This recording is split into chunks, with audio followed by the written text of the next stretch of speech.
Hi everybody. I've got kind of a unique lesson plan theme this week. It's come to my attention that a lot of students are really struggling with their emotions.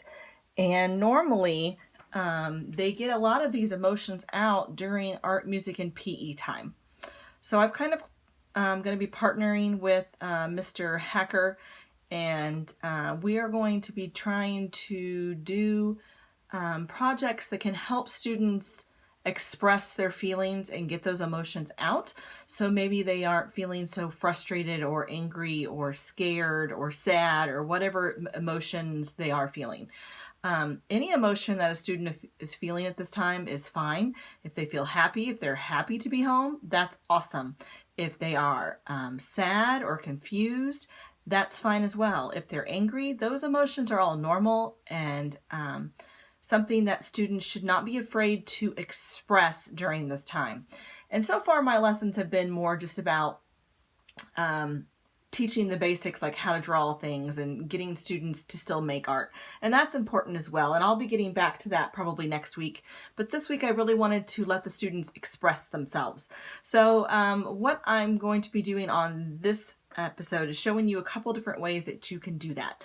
So for the littler kids, doing a self-portrait or doing a portrait of a person that's showing the emotions that they are feeling right now would be a perfect way to do that. Now, I've kind of made mine a mixed person because I'm one of those people who don't feel just one emotion. I feel a lot of emotions at the same time.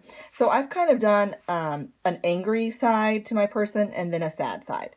I'm angry that we are not in school anymore. I'm angry that I can't be with my students. And I feel like that's really hard on me and my students as well. And then I also have my sad side because I understand how important it is for us to be doing this. I understand that this is very needed, but I'm sad because I miss my students. I'm sad because I know some students' homes lives are not great, and they're not getting that love and attention they need that they get from school.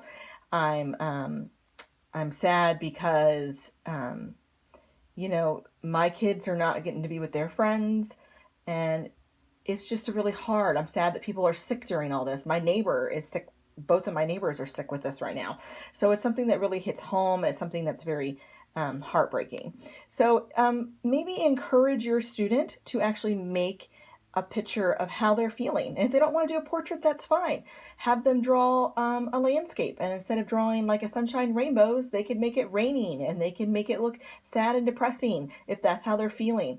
Any way that students can get their emotions out is going to make them feel better, and they won't feel like everything is like held inside. So this one made me feel a little better, knowing that I got my anger out and I got my sadness out. And now I can feel a little better about the situation. For older kids, I've created a kind of a montage of different things that I found in magazines. So maybe if you can't draw or your feelings, you can express them in different ways. So in this one, it's just really confusing and really hard. And I found all these flowers that actually mimic and look like the coronavirus actual germ, especially like these. So I thought that was interesting that I could find flowers in magazines that are actually flowers, something that are lovely and wonderful, but at the same time represent this horrible disease that is crippling the United States right now. And then I see like, I did like eyes, and I've got I did lots of mouths because that's what I feel like shows the expression. So, I'm angry, I'm shocked, sometimes I'm happy to be home with my kids. So, showing lots of mouths to show different expressions. And then, getting out and getting to explore nature more, but at the same time, I'm away from everything that I love. So this is another way that you could do an expression. And little kids could do this one too, but it's a little more difficult. So as this week goes on, I'll be showing you different lessons that deal with emotions. Talk to your kids about how they're feeling. Help them figure out how they can get those emotions out. Being very confused is normal during this time, so let them express that. All right, guys. I hope everyone is well. Take care. Bye.